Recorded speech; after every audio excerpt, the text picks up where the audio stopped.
हाय, good morning, सत श्री अकाल, आदाब, नमस्कार, वणकम एंड जय हिंद। आपका अपना डॉक्टर नवनीत काराज खड़े होकर वीडियो बना रहा हूँ। इतनी हिम्मत आ गई, इतना स्टैमिना आ गया, जैसे कि मैंने बताया आपको कि मैं हूँ एक क्रॉनिक फटीग सिंड्रोम नाम की बीमारी का, और जिसमें मेरा ऑर्थोस्टैटिक हाइपोटेंशन हो जाता है, खड़े होने से बीपी डाउन हो जाता है, तो ज़्यादा देर मैं खड़ा नहीं रह पाता हूँ।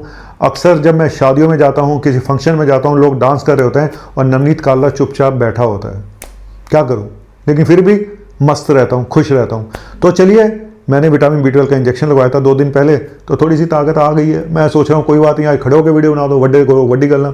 B12 सबसे इंपॉर्टेंट है। विटामिन B12, एक बच्चे का किस्सा सुनाता हूँ। एक बच्चे को अभी कोई बीमारी हुई, तो ये पता लगा कि इसको कोई कैंसर हो सकता है। जो टेस्ट की रिपोर्ट्स आई, सेल्स टूट रही थी, ये हो रहा था, वो हो रहा था, लेकिन बाद में जाके पता चला कि कैंसर नहीं निकला, वो था विटामिन B12 की डेफिशिएंसी। सब उसकी वजह से हो रहा था। सोचिए B12 की डेफिशिएंसी कितनी वैरायटी वाले सिम्टम देती है, कितने खौफनाक सिम्टम देती है, और कितना परमानेंट डैमेज भी कर सकती है। ये मैं अपने पुराने वीडियो में बता चुका हूं। आज का टॉपिक ये है कि बहुत बार ऐसा होता है जब विटामिन B12 की कमी के सिम्टम होते हैं, लेकिन टेस्ट में B12 नॉर्मल आ रहा होता है। ऐसे में क्या करें? ऐसा होता है, बिल्कुल होता है। इसीलिए मेरा फंडा अलग है। मैं इसीलिए बोलता हूं कि मैं बोलता हूं कि विटामिन B12 का लेवल 400 से 500 के बीच में होना चाहिए। मैं तो ये मान के चलता हूं। मैं तो 300 अगर विटामिन B12 आता है और मुझे लगता है पेशेंट को सिम्टम आ रहे हैं, तब भी बोलता हूं कि तुम B12 ले लो, टैबलेट लेनी है, इंजेक्शन लेना है, जो भी लेना ले लो। हालांकि इंजेक्शन के रिजल्ट सबसे ज़्यादा अच्छे हैं, ठीक है, लेकिन लोग डरते हैं इंजेक्शन लगवाने से, और कुछ डॉक्टर इंजेक्शन लगवाते भी नहीं है, डर के मारे, कोई रिएक्शन ना हो जाए, वो ना हो जाए, है ना। और वैसे भी इंजेक्शन में लोगों को फ़ायदा कुछ नहीं होता, डॉक्टर्स को, उनको टैबलेट देने में ज़्यादा फायदा होता है, अगर उनकी अपनी फार्मेसी है तो। ये काम की बात बताई मैंने। इंजेक्शन में क्या बचेगा, किसी को कुछ नहीं बचता। चलो, इतना भी करप्शन बताना नहीं चाहिए वैसे। चलो, तो टॉपिक ये है कि अगर विटामिन B12, देखो हम जो ब्लड टेस्ट करते हैं उसमें विटामिन B12 टेस्ट करते हैं, लेकिन जो फंक्शनल असेसमेंट है, टिश्यू में हमारा कितना B12 है, वो ये ब्लड टेस्ट नहीं बताता है। इसी वजह से प्रॉब्लम है। तो क्या कोई और टेस्ट है ऐसा जिससे कि हमें पता चल जाए कि ये B12 की कमी हो सकती है? पहले से ही पता चल जाए, पहले से इसको ठीक कर लें तो आगे आने वाली प्रॉब्लम ही ना हो। बिल्कुल है एक ऐसा टेस्ट, थोड़ा सा महंगा है, लेकिन बताना एक नहीं बल्कि 2 टेस्ट हैं, और बता दूं, चलो बता देते हैं। कह दूं तुम्हें या चुप रहूं, दिल में मेरे आज क्या है।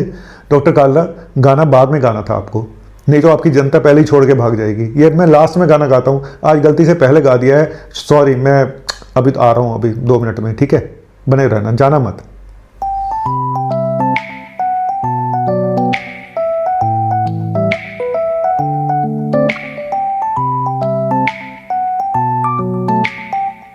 तो दोस्तों, मैं आपको बता रहा हूँ उस टेस्ट का नाम, जो B12 की अगर नॉर्मल वैल्यू हो तो भी ये टेस्ट पहले से ही बता देता है कि आपको B12 की कमी है।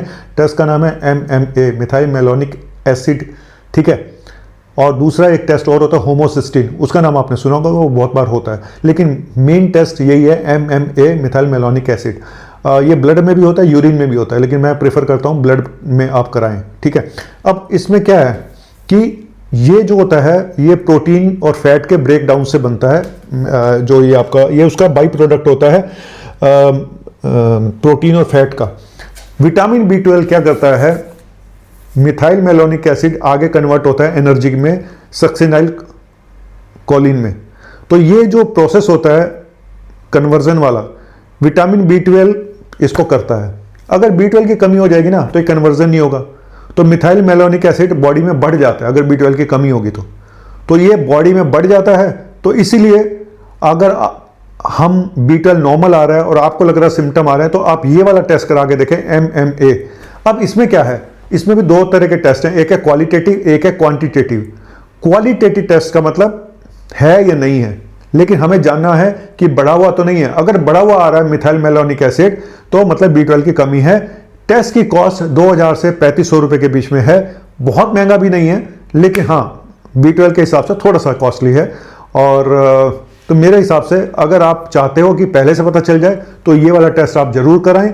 और मैं कोशिश करूंगा कि भाई अपने यहाँ पे मैं पता करूं कि जितना सस्ता हो सकता है तो मैं आपको करा के अपने सेंटर पे दे सकता हूं। एक बात और बताऊं कि B12 की डेफिशिएंसी मेरे हिसाब से, मैंने पहले बताया कि मैं चाहता हूं कि आपका B12 400 से 500 के आसपास मिनिमम रहे, ठीक है।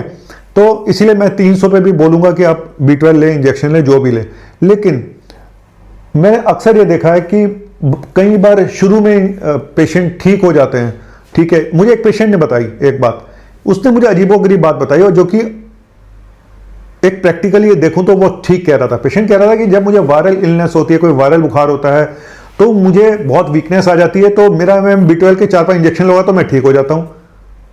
कहता ये मैंने एक्सपीरियंस कर लिया कि ये वीकनेस मेरी तभी जाएगी जब मैं B12 के इंजेक्शन, उसको B12 की कमी रहती है, लेकिन वो जैसे B12 की कमी आई वो लगवा लेता है तो ठीक हो जाता है। लेकिन जैसे कोई वायरल इलनेस होती है तो उसकी कमी और ज़्यादा हो जाती है, तो वो इंजेक्शन लगवा के ठीक हो जाता है। तो यहाँ पे ये सब चीज़ें आपको टेस्ट करा के शायद आपको पता ना चले, तो लेकिन B12 एक ऐसी चीज़ है जो मुझे ऐसा लगता है कि एक मेंटेनेंस डोज तो हर एक को चाहिए ही चाहिए। जैसे मैं महीने में 1 या 2 बार इंजेक्शन लगवाता हूँ B12 के, क्योंकि मुझे कमी आई थी। विटामिन डी मैं खाता हूँ महीने में 2 बार। तो एक मेंटेनेंस, अगर आप टेस्ट नहीं कराना चाहते B12 का, लेकिन मैं उनके लिए बोलूँगा जिनको किडनी फेलियर है, किडनी खराब है, लीवर खराब है, तो उन लोगों को बिना टेस्ट कराए B12 नहीं लेना चाहिए, क्योंकि इनमें B12 ज़्यादा भी आ सकता है, ठीक है।